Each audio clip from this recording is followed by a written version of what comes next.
ku soo dhowow maama aamina college of health science hoyga barashada culumta caafimaadka halkan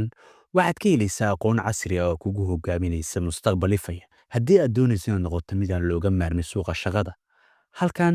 waa meel aad ka helayso xirfado xeelado iyo shahaadooyin heer sare ah ku darso waxaan bixinaa practical joogto ah oo duruustiina waa itus itaabsi dibloomooyinka aan bixina waxaa ka mid ah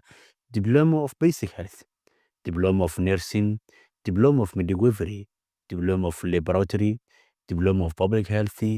diploma of pharmacy diploma of ultrasound diploma of anesthesia diploma of operation theatre diploma of human bones and skeletal health iyo diploma of English sidoo kale sayniska iyo xisaabaadka loogu talagalay ardayda dugsiga hoose dhexe iyo diplomada maadooyinka certificate laga bilaabo fasalka form 1 ilaa fasalka form 4 iyadoo ardayda laga dhisayo si practical iyo faham sare leh fiiro gaar ah dhammaan diblomooyinku waa kuwo practical ah waxaadna fursad u helaysaa goobo caafimaad oo practical ku qaadato si lagugu diyaariyo suuqa shaqada xarumaheenu waxay ku yaalaan degmada Dharkiinley Xaaji Gaabow agaarka maqaayada Swell degmada Afgooye xaafadda Wanje degmada Kaxda wadada dheer ee Xoosh gaar ahaan xaafadda Cali Golay